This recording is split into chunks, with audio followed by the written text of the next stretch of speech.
నమస్తే సదా వత్సలే మాతృభూమే త్వయా హిందూ భూమి సుఖం వర్ధితోహం మహామంగళ పుణ్యభూమి త్వదిత్వే పదత్వేషకాహి నమస్తే నమస్తే అని చెప్పి వాళ్ళు ఒక ప్రార్థన చేసిన తర్వాతనే కార్యక్రమాన్ని చేస్తూ ఉంటారు.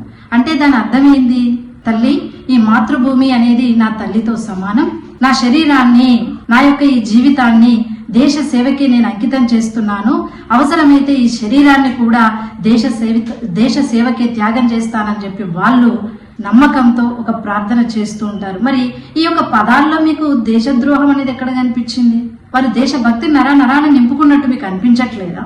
దేశభక్తి, ఐక్యత, దైవం పట్ల నమ్మకము, శ్రద్ధ, క్రమశిక్షణ కలిగినటువంటి ఏకైక సంస్థ ఆర్ఎస్ఎస్. అలాంటి ఆర్ఎస్ఎస్ ని అనవసరంగా నిందల పాలు చేస్తే మీకే బ్రతుకు లేకుండా పోతుంది. ఖబర్దార్.